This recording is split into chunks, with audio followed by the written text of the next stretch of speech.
பிரியமானவர்களே, இயேசு கிறிஸ்துவின் நாமத்தில் உங்களுக்கு சுதந்திர தின வாழ்த்துக்கள். தேசமே பயப்படாதே அன்று சொல்ற. தேசமே பயப்படாதேன்னா, தேசத்தின் மக்களே, என் பிள்ளைகளை பயப்படாதிருங்க, மகிழ்ந்து களி கூறுங்க, கர்த்தர் பெரிய காரியம் செய்வார். தேசம் ஆசீர்வதிக்கப்பட்டாதான் நீங்களும் நானும் ஆசீர்வாதமாக இருக்க முடியும். தேசத்தில் சமாதானம் இருந்தால் தான் நம்ம சமாதானமாக இருக்க முடியும். தேசத்தில் பொருளாதார வளர்ச்சி வந்தால் தான் நம்மளும் உயர முடியும். ஆகவே ஒரு தேசம் ஆசீர்வதிக்கப்பட வேண்டியது ரொம்ப முக்கியம். அதற்கு நாம் ஜெபிக்கணும். ஜெபிக்கலாமா? தகப்பனே, எனக்கு கொடுத்த நல்ல தேசத்திற்காக ஸ்தோத்திரம்.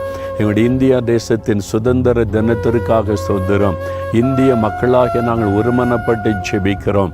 இனி செழிப்பும் நன்மையும் ஆசீர்வாதமும் இயேசுவின் நாமத்தில் உண்டாகட்டும்.